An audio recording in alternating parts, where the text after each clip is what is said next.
사랑의 하나님, 푸르고 맑은 하늘, 상큼한 바람, 깨끗한 공기, 하나님께서 주신 아름다운 자연을 누리며 살고 있는 요즘입니다. 탁한 공기 때문에 보이지 않던 멋진 산들이 우리 눈에 선명하게 들어옵니다. 하늘이 하나님의 높으심을 드러내고 강과 바다가 하나님의 영광을 드러냅니다.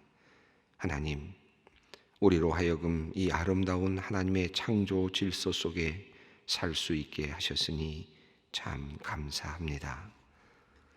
깨끗한 공기가 우리 몸에 들어와 산소를 공급하고 더러워진 공기들이 세상으로 나아갑니다.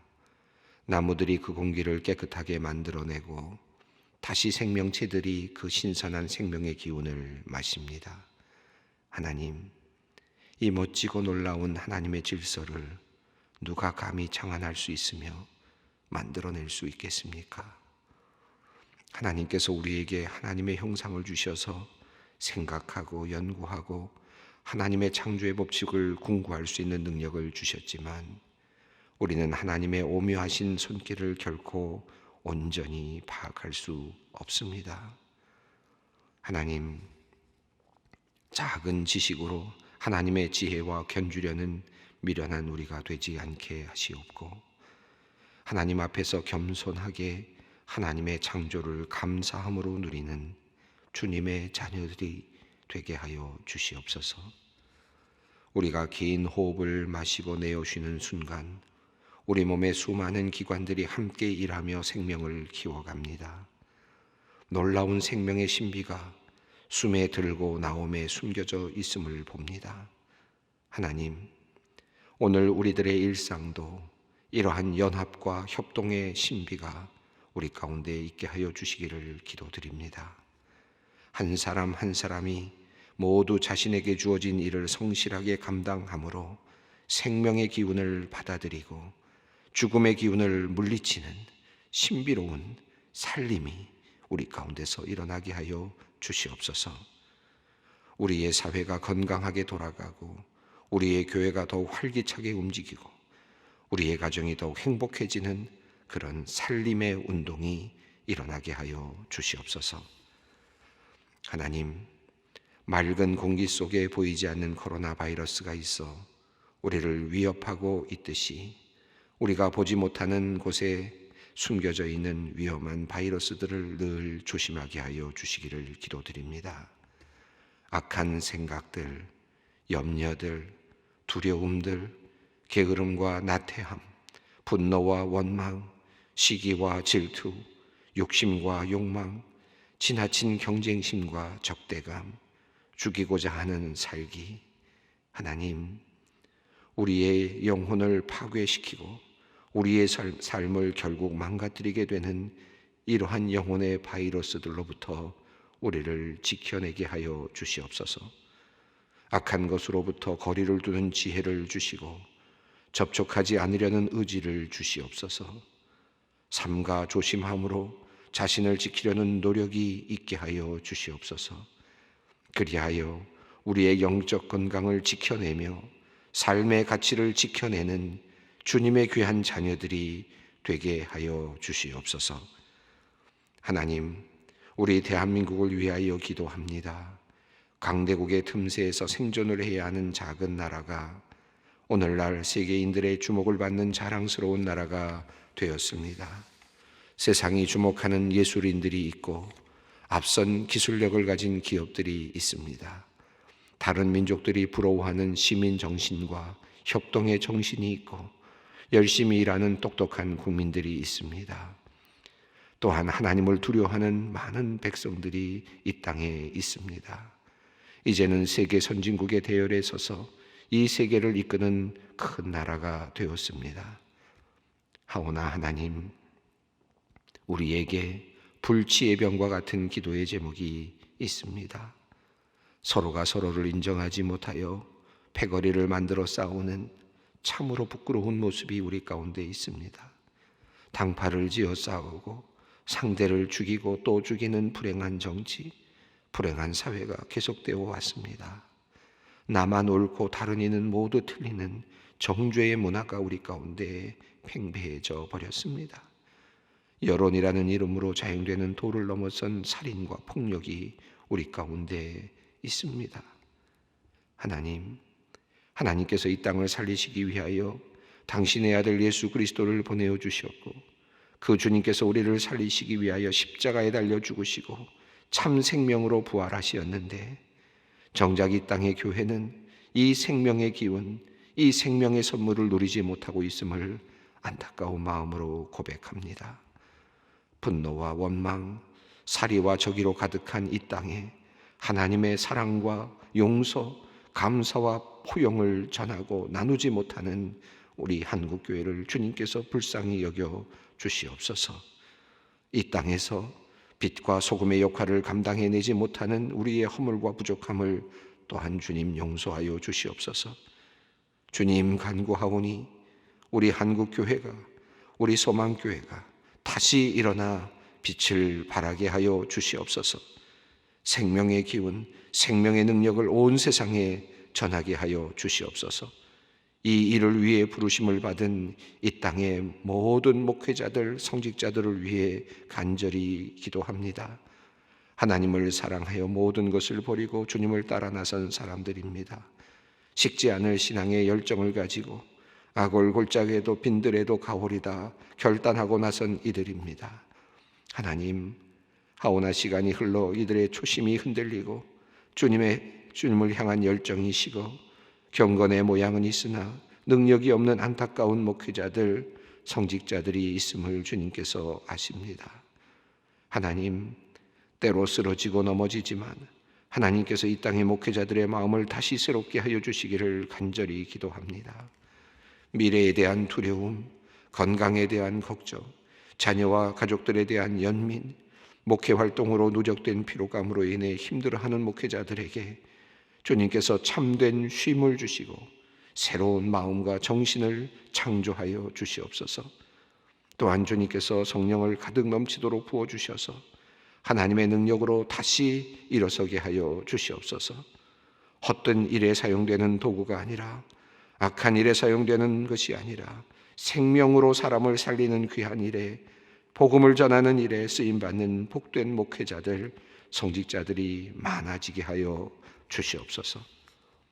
하나님, 오늘도 우리 소망의 성도들을 주님의 품에 보호하여 주시옵소서. 모두가 평안히 하루를 보내게 하시고 원하고 바라는 기도의 제목들이 응답받는 귀한 역사가 있게 하여 주시옵소서. 이제 말씀 앞으로 나아갑니다. 주님, 우리에게 말씀하여 주시고 생명의 꼴을 먹고 힘을 얻게 하여 주시옵소서. 예수님의 이름으로 기도드리옵나이다. 아멘. 오늘 우리에게 주시는 하나님의 말씀은 사도행전 7장 17절로 29절 말씀입니다. 사도행전 7장 17절로 29절 말씀 함께 봉독하도록 하겠습니다. 하나님이 아브라함에게 약속하신 때가 가까움에 이스라엘 백성이 애굽에서 번성하여 많아졌더니 요셉을 알지 못하는 새 임금이 애굽 왕위에 오르매 그가 우리 족속에게 교활한 방법을 써서 조상들을 괴롭게 하여 그 어린 아이들을 내버려 살지 못하게 하려 할세. 그때에 모세가 낳는데 하나님이 보시기에 아름다운지라 그의 아버지의 집에서 3달 동안 길리더니 버려진 후에 바로의 딸이 그를 데려다가 자기의 아들로 기르매 모세가 애굽 사람의 모든 지혜를 배워 그의 말과 하는 일들이 능하더라. 나이가 40이 되매 그 형제 이스라엘 자손을 돌볼 생각이 나더니 한 사람이 원통한 일 당함을 보고 보호하여 압제받는 자를 위하여 원수를 갚아 애굽 사람을 쳐 죽이니라. 그는 그의 형제들이 하나님께서 자기의 손을 통하여 구원해 주신 것을 깨달으리라고 생각하였으나 그들이 깨닫지 못하였더라. 이튿날 이스라엘 사람들이 싸울 때에 모세가 와서 화해시키려 하여 이르되 너희는 형제인데 어찌 서로 해치느냐 하니 그 동물을 해치는 사람이 모세를 밀어뜨려 이르되 누가 너를 관리와 재판장으로 우리 위에 세웠느냐? 내가 어제는 애굽 사람을 죽인 것 같이 또 나를 죽이려느냐 하니 모세가 이 말 때문에 도주하여 미디안 땅에서 나그네가 되어 거기서 아들 둘을 낳으니라. 우리는 지금 스데반의 설교를 지금 함께 읽어 내려가고 있습니다. 하나님께서 스데반을 통하여 초기 그리스도인들에게 주셨던 말씀이기도 하고 복음의 핵심이기도 하고, 또한 이스라엘의 그 권위 있는 사람들, 그 사내들인 공회에 있는 종교 지도자들 앞에서 복음이 무엇인지, 진정한 하나님의 도가 무엇인지, 예수 그리스도를 믿는다는 것이 무엇인지를 지금 구약에 있는 내용들을 가지고 설명해 나가는 아주 귀한, 아주 보석과 같은 그런 그 말씀을 우리가 지금 함께 확인하며 하나씩 살펴보고 있습니다. 앞서서 우리 스데반은 그 아브라함에 대한 이야기를 했습니다. 조상, 우리의 조상이기도 한 이스라엘 족속들의 조상이죠. 또 우리들에게는, 오늘 이 말씀을 읽어 내려가는 우리들에게는 믿음의 조상이기도 하죠.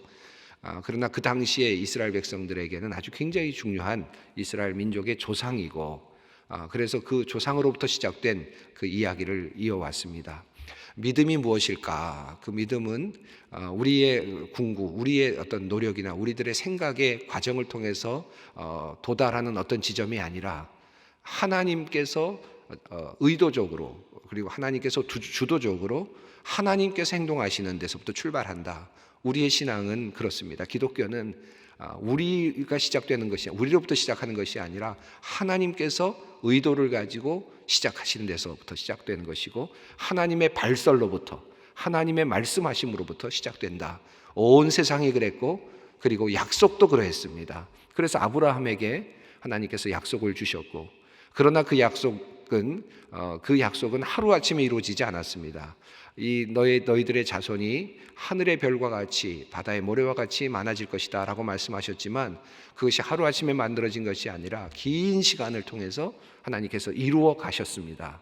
또 하나님께서 너에게 약속한 땅을 주겠다고 말씀하셨지만, 그가 있는 동안에는 약속의 땅을 밟아는 보았지만 그 땅 하나도 차지하지 못했고, 결국 나중에 아주 조그만 땅, 약속을 믿음으로 고백할 수 있는 조그만 땅, 자신이 묻히는 조그마한 땅 하나만을 얻었을 뿐이었죠. 그러면서 400년 이상을 계속해서 지나야 했습니다. 그러나 믿음의 선진들은 그 땅을 바라보며 하나님의 약속을 굳게 믿었다라고 하는 이야기를 했죠. 그리고 요셉에 대한 이야기가 나왔습니다. 그리고 이어지는 요셉의 이야기, 너희 조상들이 요셉에게 그러했던 것처럼, 그러면서 이 스데반의 설교 속에서 요셉의 모형은 예수 그리스도를 보여주고 있는 그런 모형으로 이렇게 함께 이어지고 있습니다.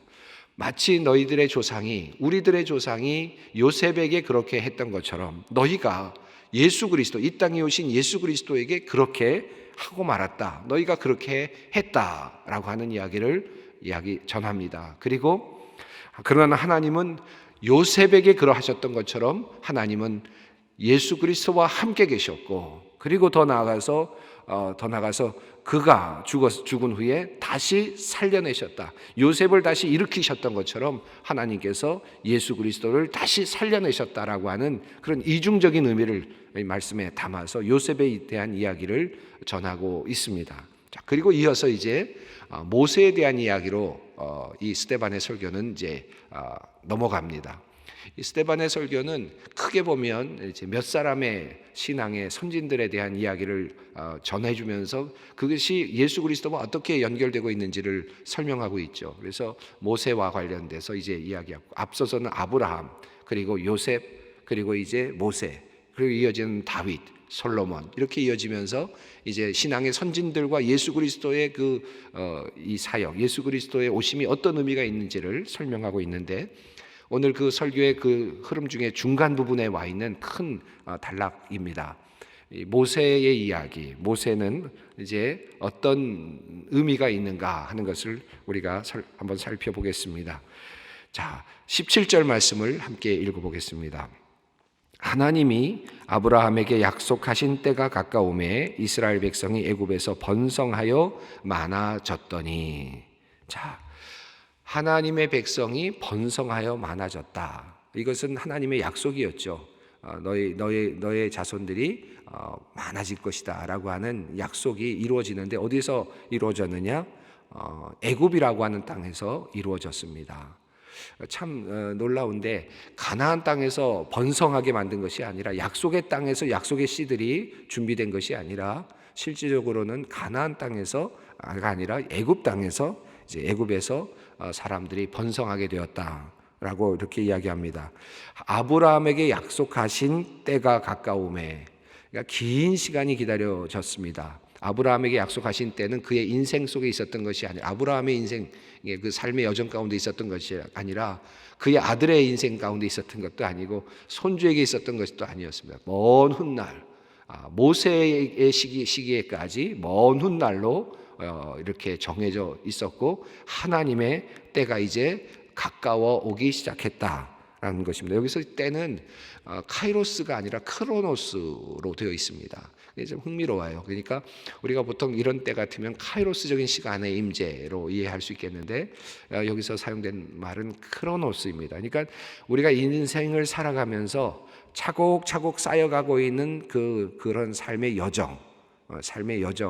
그래서 아브라함 때가 아니라 또 이삭의 때도 아니고 또 야곱의 때도 아니고 또 요셉의 때도 아니고 그리고 또 계속해서 이어지는 긴 시간의 여정.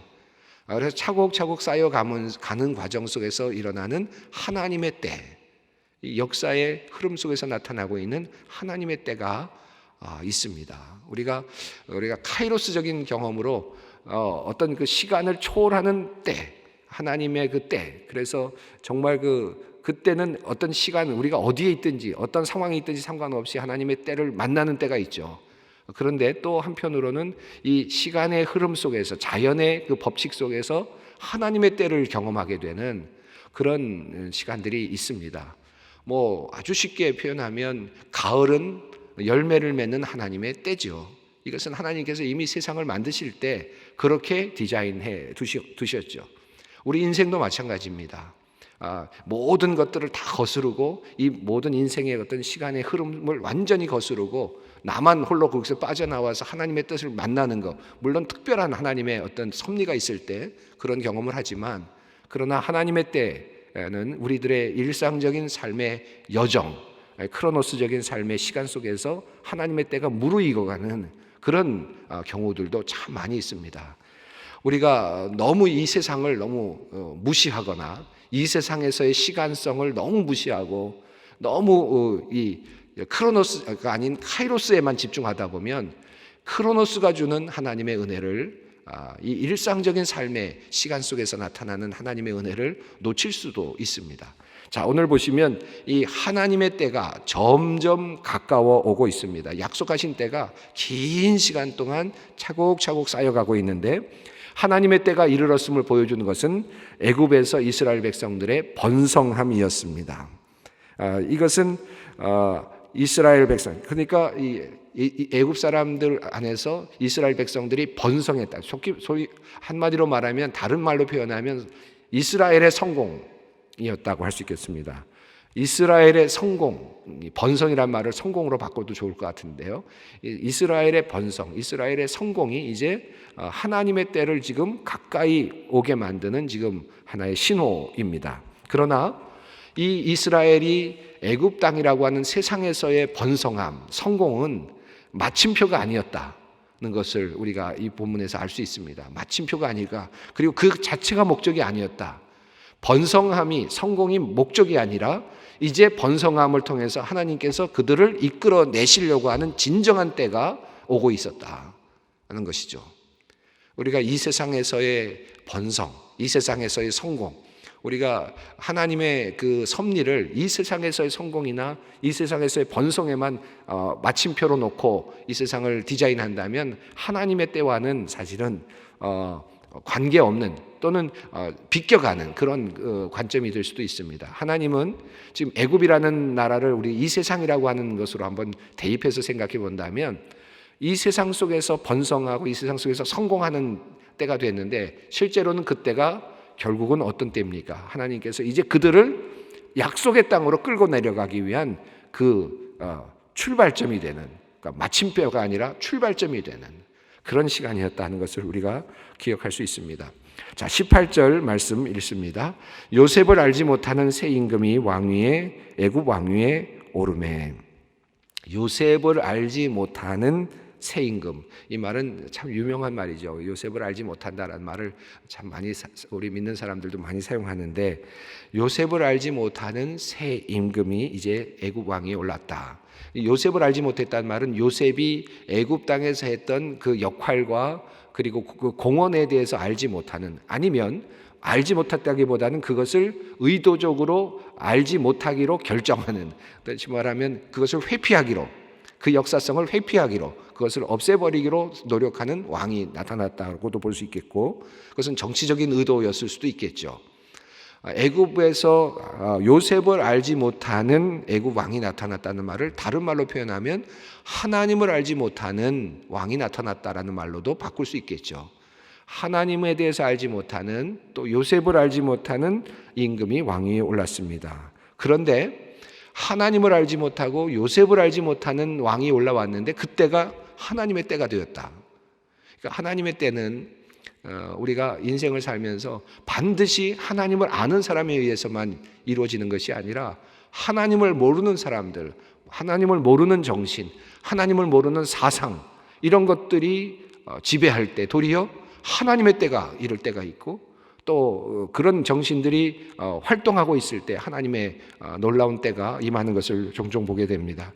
여기서도 마찬가지죠. 하나님을 알지 못하는 때, 요셉을 알지 못하는 왕이 올라왔습니다. 그리고 이 바로 왕은 이제 이스라엘 백성들에게 고난을 이제 주기 시작합니다. 이 바로 왕은 이제 하나님을 알지 못하고 요셉을 알지 못하는 바로 왕은 이스라엘 백성들에게 고난을 주는 원인이 됩니다. 그러니까 바로 왕은 이제 고난을 주는 하나의 뭐랄까 출발점이 되는 그런 것이라고 할 수 있겠습니다. 19절 어떤 고난을 주었는지 읽어보겠습니다.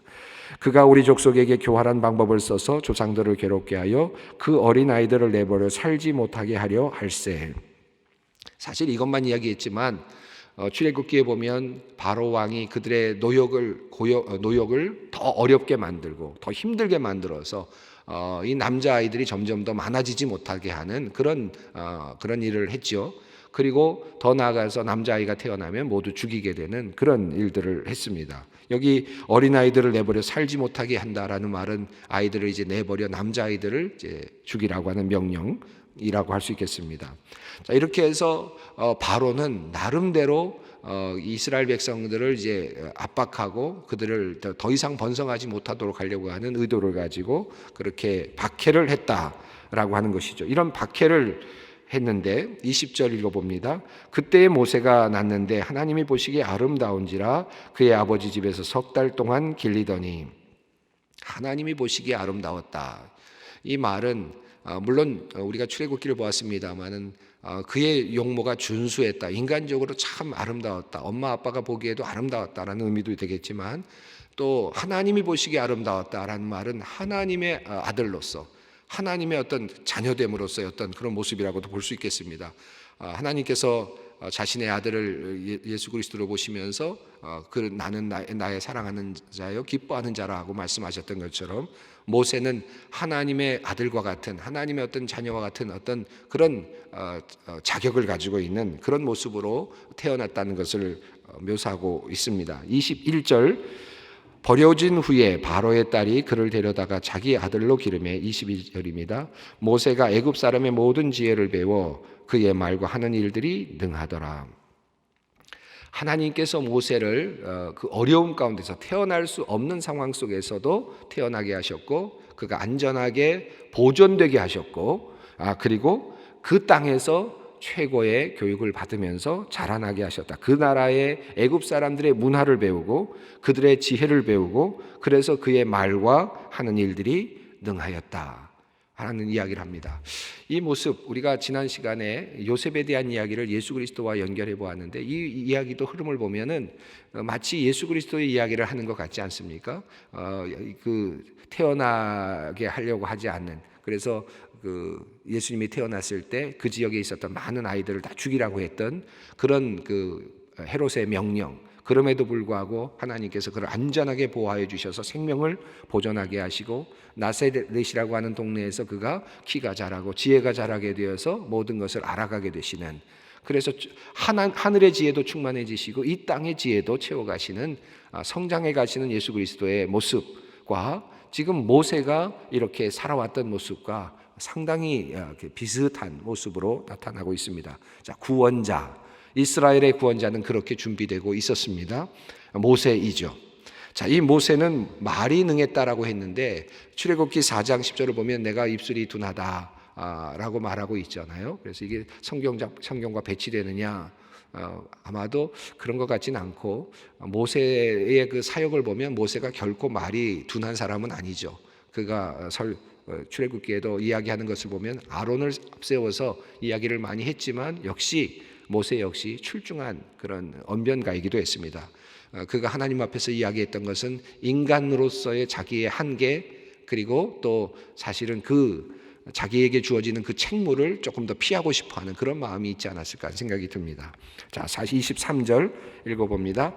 나이가 40이 되매 그 형제 이스라엘 자손을 돌볼 생각이 나더니 40이 되었다.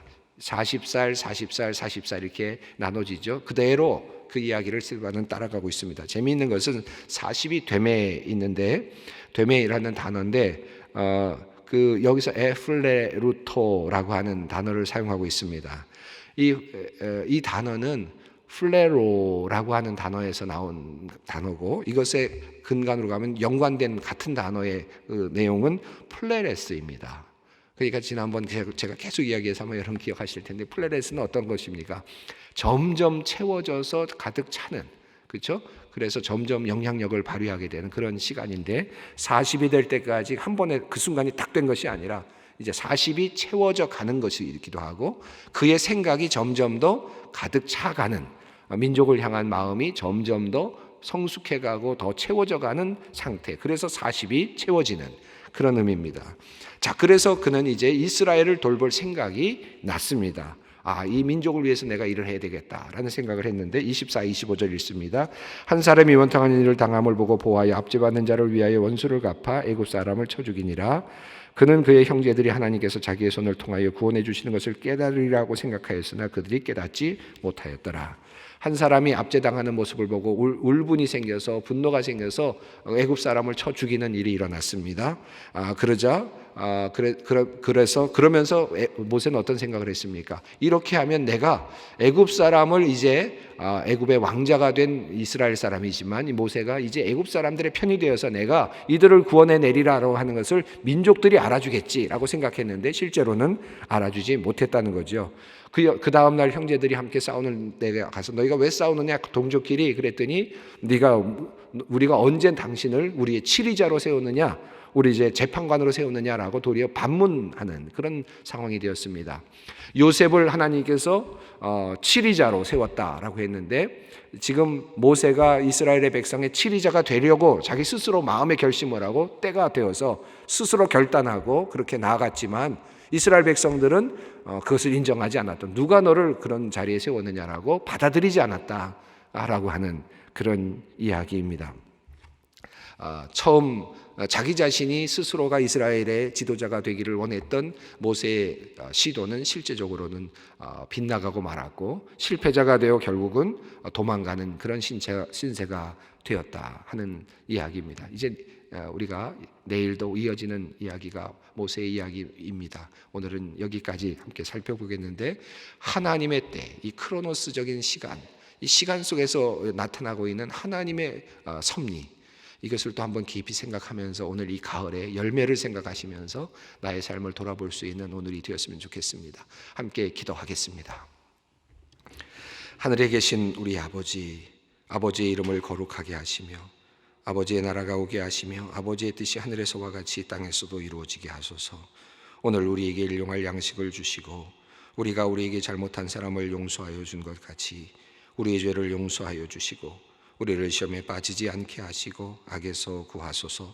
나라와 권능과 영광이 영원히 아버지의 것입니다. 아멘.